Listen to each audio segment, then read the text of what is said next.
morning, students. Today we will continue the lesson 8, biology, food production. And in the last class I explained you about the pisciculture. Today I will take about poultry farming.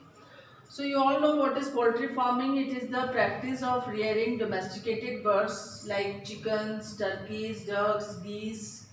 And these birds are reared for their meat as well as eggs.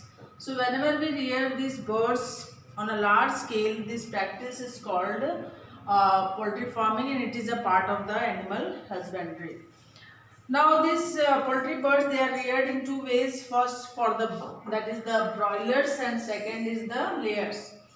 Now first to understand what is the broilers and layers and why are they reared. So in broilers what happens, we rear the chickens, and these chickens are specially reared for their meat, means for the purpose of meat. If we are rearing the chicken, then it is called broilers.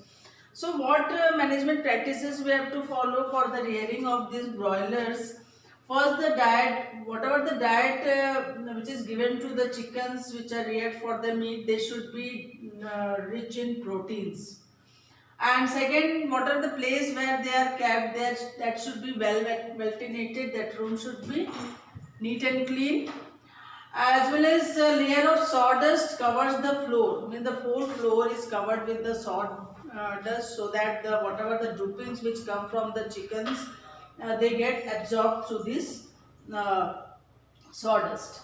As well as these chickens, they are given fresh water as well as bird feed, whatever the food they required for the growth purpose, especially protein rich food they are given. So these diet as well as the fresh water should be supplied to the chickens in the room.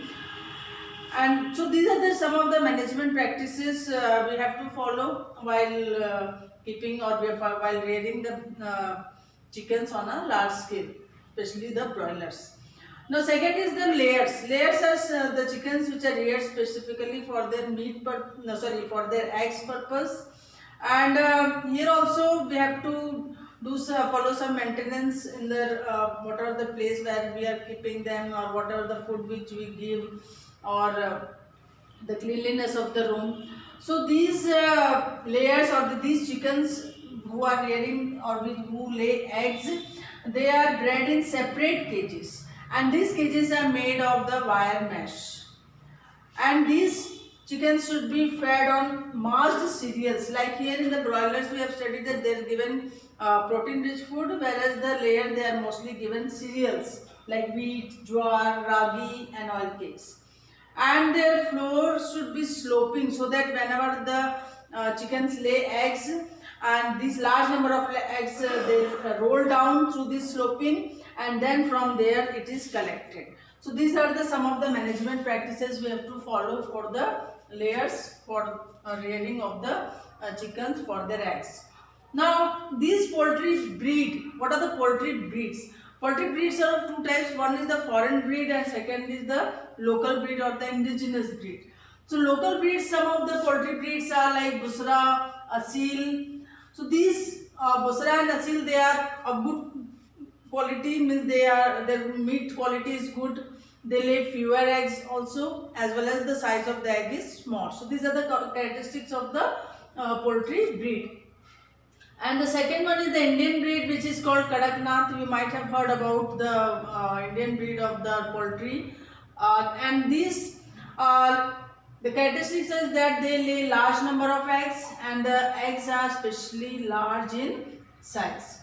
So these are the difference between the local breeds and the indigenous breeds. So for the meat and especially for the egg purpose, we rear these birds on a large scale. So that is only called poultry farming. And you all know, from the meat, from the egg, we get proteins, we get vitamins, minerals. So that's why they are specifically eaten on a large scale, and they are sold also in the market, these broilers as well as layers.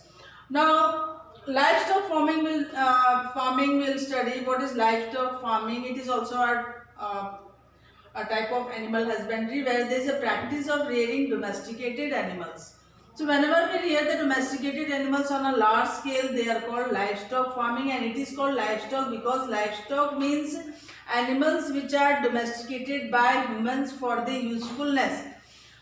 Like we rear cow, goat, buffalo, sheep, specifically for their meat, for their milk, fibers like wool we get from sheep, leather also for their manure, the cow dung which they are converted into manure after decomposition.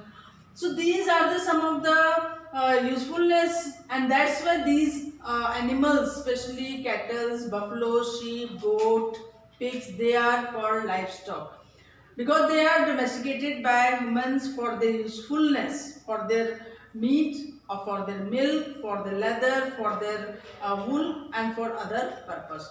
So this whole process is called livestock farming, and in the livestock we will study about the two types, that is milch animal and the draught animal. Milch animal means those animals who are reared specifically for their milk purpose, and draught animals means those animals who are reared specifically for their work, means we take work from them, labor work they do, or in the farming, in the agricultural practices they are used. So such animals they are called draught animals, whereas the animals which are reared, especially the livestock, for their milk purpose, they are called milch animal. So that's all for today's class, and in the tomorrow I will explain you in detail about the milch animal as well as the draught animals as well as their usefulness. Thank you.